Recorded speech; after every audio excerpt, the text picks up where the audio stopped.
सुजाता नावाच्या तरुणीनं एका वडाच्या झाडाला नमस केलेला होता. तर माझी इच्छा पूर्ण झाली की तुझी पूजा करेन. तो वृक्ष म्हणजे एक देवता आहे असं समजून तिनं हा नमस केलेला होता. तिची इच्छा पूर्ण झाली आणि वैशाख पौर्णिमेला तिनं आपल्या दासीला सांगितलं की तू जा त्या झाडाकडं आणि त्या झाडाच्या भोवतीचा जो परिसर आहे तो सगळा स्वच्छ करून ये. ती दासी गेली.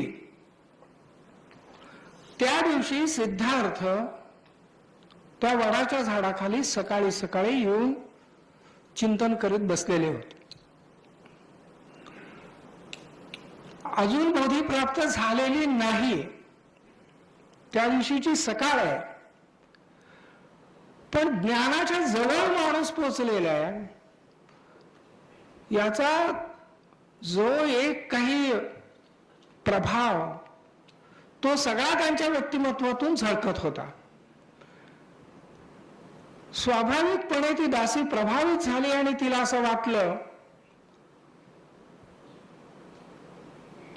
की माझ्या मालकिणीनं ज्या वृक्षदेवतेची पूजा करायचे ठरवले ती वृक्षदेवता स्वतःच माझ्या मालकिणीची पूजा स्वीकारण्यासाठी इथं आलेली आहे.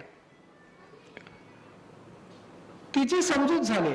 मी या गोष्टींचं समर्थन करण्यासाठी किंवा नवसाचं महात्म्य सांगण्यासाठी अजिबात सांगत नाही.